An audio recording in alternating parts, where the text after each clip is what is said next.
ಎಲ್ಲ ಪತ್ರಿಕಾ ಮಾಧ್ಯಮದವರು ನಮ್ಮೊಟ್ಟಿಗಿರುವುದು ಎಲ್ಲರಿಗೂ ನನ್ನ ಸ್ವಾಗತ. ಇದು ನನ್ನ ಹುಟ್ಟೂರು. ಹಾಗೆ ಇಲ್ಲಿಂದ ನಾನು ಹೊರಗೆ ಹೋದೆ. ಹಾಗೆ ನಾನು ಒಂದು ಉದ್ದಿಮೆಯನ್ನು ಪ್ರಾರಂಭಿಸಿದೆ.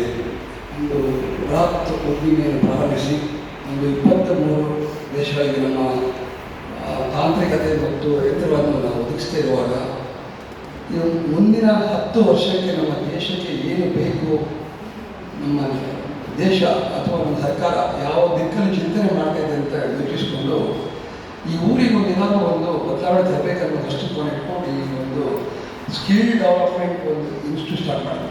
ಸ್ಕಿಲ್ ಡೆವಲಪ್ಮೆಂಟ್ ಅಂದರೆ ಇವತ್ತು ಅದರ ಬಗ್ಗೆ ಸೂಕ್ತಾಗಿ ಬ್ರೀಫಾಗಿ ನಮ್ಮ ಅಡ್ವೈಸರ್ ಬಾಲಕೃಷ್ಣ ಹೇಳ್ತಾರೆ.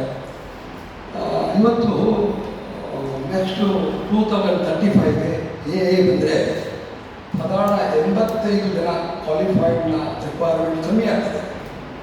ಇಲ್ಲಿ ಅದೇ ಬದಲಾವಣೆ ಆಗಿ ಸ್ಕಿಲ್ಡ್ ಪೀಪಲ್ ರಿಕ್ವೈರ್ಮೆಂಟ್ ಜಾಸ್ತಿ ಆಗ್ತದೆ. ಈಗ ನಮ್ಮಲ್ಲಿ ಎಲೆಕ್ಟ್ರಿಷಿಯನ್ ಇಲ್ಲ, ಪ್ಲಂಬಿಂಗ್ ಇಲ್ಲ, ಪ್ಲಂಬರು, AC ಮೆಕ್ಯಾನಿಕ್ ಇಲ್ಲ, ಹಾಗೆ ವೆಲ್ಡರು, ಫಿಟ್ಟರು ಇದೆಲ್ಲ ಭಾಳ ಅಗತ್ಯ ಇದೆ ಮುಂದಿದೆ. ಉದಾಹರಣೆ ನಮ್ಮ ಫ್ಯಾಕ್ಟ್ರಿಯಲ್ಲಿ ಇವತ್ತು ಒಂದು 100 ಜನ ಒಂದು ರಿಜಿಸ್ಟರ್ ಒಳಗ 95% ಸ್ಕಿಲ್ಡ್ ಪೀಪಲ್ ಬೇಕು. ಒಂದು 3% ಸೂಪರ್ವೈಸರ್ಗಳಲ್ಲಿ ಡಿಪ್ಲೊಮಾ ಪೀಪಲ್ ಬೇಕು. ಒಂದು 2% ಮ್ಯಾನೇಜ್ಮೆಂಟ್ ಆಗಿ ಇಂಜಿನಿಯರ್ಸ್ ಬೇಕು. ಇವತ್ತು ನಮಗೆ 95% ಇಂಜಿನಿಯರ್ ಸಿಗ್ತಾ ಇದ್ದಾರೆ, ಸ್ಕಿಲ್ಡ್ ಸಿಗ್ತಾ ಇಲ್ಲ. ನಮ್ಮಂಥ ಸಂಸ್ಥೆಯಲ್ಲಿ ಏನು ಮಾಡ್ತಿದ್ದೀವಿ ಅಂದರೆ ಈ ಮಕ್ಕಳನ್ನ ತಗೊಂಡು SSLC PUC ಆದ ಪೈಲರ್ ಮಕ್ಕಳನ್ನ ತಗೊಂಡು ಆ ಮಕ್ಕಳಿಗೆ ನಾವು ತರಬೇತಿ ಕೊಟ್ಟು ಅವರು ನಾವು ಫ್ಯಾಕ್ಟ್ರಿಗೆ ಮಾಡ್ತಾ ಇದ್ದೀವಿ. ಇವತ್ತು ನಾನು ಎಲ್ಲಿ ಹೋಗಿದ್ದೆ, ಸಿಡ್ನಿ ಹೋಗಿದ್ದೆ, ಆಸ್ಟ್ರೇಲಿಯಾ. ಅಲ್ಲಿ ಒಂದು ಡಾಕ್ಟ್ರಿಗೆ ಒಬ್ಬ ಡಾಕ್ಟ್ರಿಗೆ ಕೂಡ ಗಂಟೆಗೆ $60, ಒಬ್ಬ ಡ್ರೈವರಿಗೂ 1 ಗಂಟೆಗೆ $80. ಅಂದರೆ ಆಸ್ಟ್ರೇಲಿಯಾದ ಭಾಳ US ಅಲ್ಲ, ಆಸ್ಟ್ರೇಲಿಯಾ $60, $1 $60, $80. ಒಂದು ಗಂಟೆಗೆ 4,000 ರಿಂದ 5,000 ಅಲ್ಲಿ ಎಷ್ಟು ದೊಡ್ಡ ಡಿಮಾಂಡ್ ಉಂಟು ಕೇಳಿದರೆ ಅದು ಅಗಾಧ ವರ್ಷ ನಾವು 500 ಜನ ಕೂಡ ಕಳಿಸ್ಬೋದು. ಇವತ್ತು ಗೌರ್ಮೆಂಟ್ ಆಫ್ ಇಂಡಿಯಾ ದೇಶ ಏನು ಮಾಡಿದೆ ನಮ್ಮ ಪ್ರೈಮ್ ಮಿನಿಸ್ಟ್ರು, ಮೊದಲು ನಮ್ಮ ದೇಶದಲ್ಲಿ ಪಾಪ್ಯುಲೇಷನ್ ಜಾಸ್ತಿ ಅಂತ ಹೇಳಿ ಬಡ ದೇಶ, ಪಾಪ್ಯುಲೇಷನು ಜಾಬ್ ಇಲ್ಲ ಅಂತ ಹೇಳಿ ನಾವು ಹೇಳ್ತಾ ಇದ್ದೀವಿ. ಇವತ್ತು ಇವರು ನಮ್ಮ ದೇಶದಲ್ಲಿ ಸ್ಕಿಲ್ ಡೆವಲಪ್ಮೆಂಟ್ ಮಾಡಿ ರಷ್ಯಾಕ್ಕೆ, ಇಸ್ರೇಲಿಗೆ, ಆಸ್ಟ್ರೇಲಿಯಾಕ್ಕೆ ಬೇರೆ ಬೇರೆ ಕಂಟ್ರಿಗೆ ಕೊಡುವಂಥ ಒಂದು ಕಾನ್ಸೆಪ್ಟ್ ಮಾಡಿ ಒಂದು ಇದನ್ನು ಡೆವಲಪ್ ಮಾಡಿದ್ದಾರೆ.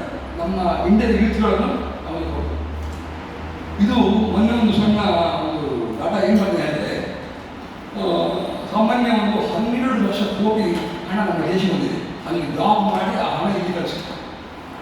ನಮ್ಮ GDPಗೆ ದೊಡ್ಡ ಸಪೋರ್ಟ್ ಆಗಿದೆ. ಇನ್ನು 1947ಗೆ ನಮ್ಮ ದೇಶ ಮಿನಿಮಮ್ ಒಂದು 30 crore ಪೀಪಲ್ಗಳನ್ನು ನಮ್ಮ ದೇಶಗಳಲ್ಲಿ ಎಲ್ಲ ವಿತ್ತುಗಳಲ್ಲಿ ರಿಪೀಟ್ ಮಾಡುವಂಥ ಒಂದು ಸ್ಟ್ರಾಟಜಿ ಡೆವಲಪ್ ಮಾಡ್ತಾ ಇದ್ದಾರೆ. ಆ ದೃಷ್ಟಿಕೋನ ಇಟ್ಕೊಂಡು ಈ ಒಂದು ಸ್ಕಿಲ್ ಡೆವಲಪ್ಮೆಂಟ್ ಮಾಡುವಂಥ ಒಂದು ಸಂಸ್ಥೆ ಈ ಊರಿನ ಗ್ರಾಮೀಣ ಪ್ರದೇಶದಲ್ಲಿ ಹೆಲ್ಪ್ ಆಗಬೇಕಂತ ದೃಷ್ಟಿಕೋನ ಇಟ್ಕೊಂಡು ಇದು ಪ್ಯೂರ್ ಚಾರಿಟೇಬಲ್. ಇದರಲ್ಲಿ ಯಾವುದೇ ನಮ್ಮ ಆದಾಯ ಮಾಡುವಂಥದ್ದು ಇದೆಲ್ಲ ನಾವು ನಮ್ಮ ಸಂಸ್ಥೆಯಿಂದ ವರ್ಷಕ್ಕೆ ನಾವು CSR ಫಂಡನ್ನು ಬೇರೆ ಬೇರೆ ನಾವು ಇನ್ವೆಸ್ಟ್ ಮಾಡ್ತಾ ಇದ್ದೀವಿ. ಅದನ್ನು ಈ ರೀತಿಯಲ್ಲಿ ಮಾಡಲಿಕ್ಕೆ ಆ ಒಂದು CSR ಫಂಡಿನ ಇದರಲ್ಲಿ ಇದು ಮಾಡ್ತಾ ಇದ್ದೀವಿ. ಅದರ ಬಗ್ಗೆ ನಿಮಗೆ ಡೌಟ್ ಇದ್ದರೆ ಮಾತಾಡ್ಬೋದು. ಮತ್ತು ನಮ್ಮ ಕೋರ್ಸ್ಗಳ ಬಗ್ಗೆ ನಮ್ಮ ಬಾಲಕೃಷ್ಣ ಹ್ಯಾಂಡ್ ಮಾಡ್ತಾರೆ, ನಮ್ಮ ಅಡ್ಮಿಷನ್ ಮಾತಾಡ್ತಾರೆ. ಸರ್ ಇಲ್ಲಿ ಯಾವ ರೀತಿ ಇಲ್ಲಿ ಟ್ರೈನಿಂಗ್ಗಳು ಯಾವುದು? ಈಗ ಒಂದು VT ತೋರಿಸ್ತಾರೆ. ಸಂಸ್ಥೆಯಲ್ಲಿ escape industrial training centre, escape ತಾಂತ್ರಿಕ ತರಬೇತಿ ಕೇಂದ್ರ, ಇದನ್ನು ಗುಡ್ಡಂಗಡಿಯಲ್ಲಿ ಅತಿ ಶೀಘ್ರವಾಗಿ ಪ್ರಾರಂಭಿಸ್ತಾ ಇದ್ದೇವೆ. ಸೊ ಇಲ್ಲಿ 3 ಕೋರ್ಸ್ಗಳನ್ನು ನಾವು ಪ್ರಾರಂಭಿಸ್ತಾ ಇದ್ದೇವೆ. ಎಲೆಕ್ಟ್ರಾನಿಕ್ಸ್, ವೆಲ್ಡಿಂಗ್ ಆ್ಯಂಡ್ ಫಿಟ್ಟಿಂಗ್ ಮತ್ತು MRIC ಆ್ಯಂಡ್ ಪ್ಲಂಬಿಂಗ್. ಈ 3 ಕೋರ್ಸನ್ನು ನಾವು ಯಾವ ರೀತಿ ಸಿದ್ಧಪಡಿಸಿದ್ವಿ ಅಂತ ಹೇಳಿದರೆ, ಬರುವಂಥ ತರಬೇತಿದಾರರಿಗೆ ಪಠ್ಯಕ್ರಮವು ಅತಿ ಸುಲಭವಾಗಿರಬೇಕು ಮತ್ತು ಒಂದು ಕಾರ್ಖಾನೆಗೆ ಅಗತ್ಯ ಇರುವ ರೀತಿಯಲ್ಲಿ ಇಲ್ಲಿ ತರಬೇತಿಯನ್ನು ಪಡೆದು ನಂತರ ಒಂದು ಕಾರ್ಖಾನೆಗೆ ಹೋದರೆ ಅವರಿಗೆ ಅಲ್ಲಿ ಫೀಲ್ಡಲ್ಲಿ ಯಾವ ರೀತಿ ಕೆಲಸಗಳನ್ನು ನಿರ್ವಹಿಸಬೇಕು. ಆ ರೀತಿಯಲ್ಲಿ ತರಬೇತಿಯನ್ನು ನೀಡಲಿಕ್ಕೋಸ್ಕರ ನಾವು ಪಠ್ಯಕ್ರಮವನ್ನು ಸಿದ್ಧಪಡಿಸಿಕೊಂಡಿದ್ವಿ.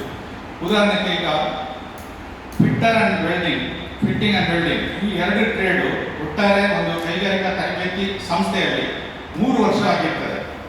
ಸೊ ಈ 3 ವರ್ಷ ಯಾಕೆ ಒಂದೊಂದು ವರ್ಷದಲ್ಲಿ ಅವರಿಗೆ ಬೇಸಿಕ್ ಟ್ರೈನಿಂಗ್ ಅಂತ ಇರ್ತದೆ. ಬಿಲ್ಡಿಂಗಲ್ಲಿ ಸಾಧಾರಣ 3 ತಿಂಗಳು ಬೇಸಿಕ್ ಟ್ರೈನಿಂಗ್, ಫಿಟ್ಟರಲ್ಲಿ ಒಂದು 6 ತಿಂಗಳು ಬೇಸಿಕ್ ಟ್ರೈನಿಂಗ್ ಇದೆ. ಈ ಎರಡನ್ನು ನಾವು ಒಟ್ಟು ಕೂಡಿಸಿ 2.5 ತಿಂಗಳಲ್ಲಿ ಬೇಸಿಕ್ ಟ್ರೈನಿಂಗ್ ಅನ್ನು ಪೂರೈಸ್ತೇವೆ.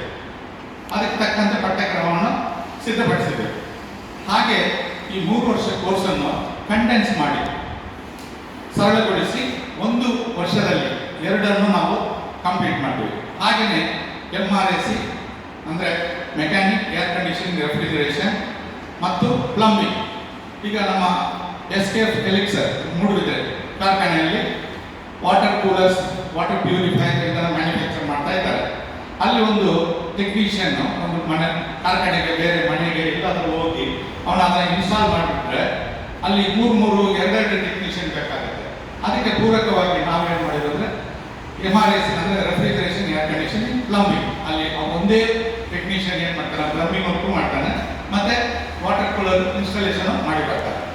ಸೊ ಹಾಗೆ ನಮ್ಮ ಭಾರತದಲ್ಲಿ ಹಾಗೆ ವಿದೇಶದಲ್ಲಿ ಕೂಡ ಪ್ರತಿಷ್ಠ ಒಂದು ಉದ್ಯಮ ಸಂಸ್ಥೆಗಳಲ್ಲಿ ಅವರುಗಳು ಕೆಲಸವನ್ನು ನಿರ್ವಹಿಸಲಿಕ್ಕೆ ಪೂರಕವಾಗಿ ಈ ಸಂಸ್ಥೆಯಲ್ಲಿ ನಾವು ತರಬೇತಿಯನ್ನು ನೀಡಲಿಕ್ಕೆ ಎಲ್ಲ ರೀತಿಯ ಸಿದ್ಧತೆಗಳನ್ನು ಮಾಡಿಕೊಂಡಿದ್ವಿ. ಅದಕ್ಕೆ ಬೇಕಾಗಿರುವ ಎಲ್ಲ ಯಂತ್ರೋಪಕರಣಗಳನ್ನು ಈಗಾಗಲೇ ಖರೀದಿಸಿದ್ವಿ. ಸೊ ಎಲ್ಲ ಇನ್ಸ್ಟಾಲ್ ಆಗ್ತಾ ಇದೆ. ಅತಿ ಶೀಘ್ರದಲ್ಲೇ ಈ ಕೋರ್ಸ್ಗಳನ್ನು ಪ್ರಾರಂಭ ಮಾಡ್ತಾ ಇದ್ದೇವೆ.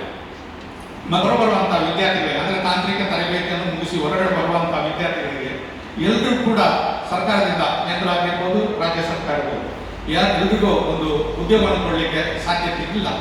ಅದರಿಂದ ಇಂಥ ಅಲ್ಪಾವಧಿ ಕೋರ್ಸ್ಗಳನ್ನು ಇವರು ಮುಗಿಸಿದ ನಂತರ ಸ್ವಉದ್ಯೋಗವನ್ನು ಪ್ರಾರಂಭಿಸಲಿಕ್ಕೆ ಕೂಡ ಪ್ರೇರಣೆ ಆಗಿರ್ತದೆ. ಯಾಕಂದರೆ ಅವರು ಬ್ಯಾಂಕ್ನಲ್ಲಿ ಹೋಗಿ ಸ್ವಉದ್ಯೋಗ ಮಾಡಲು ಲೋನನ್ನು ಪಡೆದುಕೊಳ್ಬೋದು. ಸೊ ಅದಕ್ಕೂ ಕೂಡ ನಾವು ಪೂರಕವಾದ ತರಬೇತಿಗಳನ್ನು ನೀಡ್ತಾ ಇದ್ದೀವಿ. ಈ ತಾಂತ್ರಿಕ ತರಬೇತಿ ಜೊತೆಯಲ್ಲಿ ಅವರಿಗೆ ಅಗತ್ಯವಾಗಿ ಬೇಕಾಗಿರುವ ಕಂಪ್ಯೂಟರ್ ಟ್ರೈನಿಂಗನ್ನು ಕೊಡ್ತಾ ಇದ್ದೀವಿ. ಹಾಗೆ ಸಾಮಾನ್ಯ ಜ್ಞಾನ ಅಂದರೆ ವ್ಯಾಲ್ಯೂ ಆ್ಯಡೆಡ್ ಎಜುಕೇಷನ್, ಅವರಿಗೆ ಒಂದು ಕಂಪನಿಯಲ್ಲಿ ಹೋಗಿ ಮ್ಯಾನೇಜರ್ ಲೆವೆಲ್ ಆಗಲಿ ಅದಕ್ಕೆ ಅಧಿಕಾರಿಗಳ ಹತ್ರ ಯಾವ ರೀತಿ ಮಾತಾಡಬೇಕು ಮತ್ತು ಒಂದು ರೆಸ್ಯೂಮ್ ಯಾವ ರೀತಿ ಪ್ರಿಪೇರ್ ಮಾಡಬೇಕು, ಇದನ್ನೆಲ್ಲ ಕೂಡ ನಾವು ಇಲ್ಲಿ ತಾಂತ್ರಿಕ ತರಬೇತಿ ಈ ಸಂಸ್ಥೆಯಲ್ಲೇ ಅವರ ತರಬೇತಿ ಅವಧಿಯಲ್ಲೇ ಅದನ್ನು ನಾವು ಅವರಿಗೆ ತರಬೇತಿಯನ್ನು ನೀಡಿ ಒಂದು ವಿದ್ಯಾರ್ಥಿಗಳನ್ನು 1 ವರ್ಷದ ನಂತರ ಅವ್ರ ಕಂಪನಿಗೆ ಹೋಗಿ ಸ್ವಯಂವಾಗಿ ಕೆಲಸವನ್ನು ಮಾಡಲಿಕ್ಕೆ ಪೂರಕವಾಗಿ ತರಬೇತಿಯನ್ನು ನೀಡ್ತಾ ಇದ್ದೀವಿ. ಈ ತರಬೇತಿ ಅಲ್ಲದೆ ಕೊನೆಯ 3 ತಿಂಗಳಲ್ಲಿ ಅವರು ಒಂದು ಕಾರ್ಖಾನೆಯಲ್ಲಿ ಯಾವ ರೀತಿ ಕೆಲಸ ಮಾಡಬೇಕು, ಯಾವ ರೀತಿ ಕೆಲಸ ನಿರ್ವಹಿಸಬೇಕು ಅದನ್ನು ನಾವು ಇನ್ಪ್ಲಾಂಟ್ ಟ್ರೈನಿಂಗ್ ಅಂತ ಕರಿತೀವಿ. ಆ ಇನ್ಪ್ಲಾಂಟ್ ಟ್ರೈನಿಂಗನ್ನು ನಮ್ಮ SKF ಎಲಿಕ್ಸರ್ ಮೂಡುಬಿದ್ರೆ ಈ ಸಂಸ್ಥೆಯಲ್ಲಿ ನಮ್ಮ ಅಧ್ಯಕ್ಷರ ಒಂದು ಮಾರ್ಗದರ್ಶನದಲ್ಲಿ ಅಲ್ಲಿ ತರಬೇತಿಯನ್ನು ನೀಡ್ತೇವೆ. ಅಲ್ಲಿ ತರಬೇತಿ ಪಡೆದ ನಂತರ ಅಗತ್ಯ ಇದ್ದ ವಿದ್ಯಾರ್ಥಿಗಳು ಅದೇ ಉದ್ಯಮ ಸಂಸ್ಥೆಯಲ್ಲಿ ಕೆಲಸ ಕೂಡ ಅನುವು ಮಾಡಿಕೊಡ್ತೀವಿ ಅಂತ ನಮ್ಮ ಅಧ್ಯಕ್ಷರು ಈಗಾಗಲೇ ತಿಳಿಸಿದ್ದಾರೆ.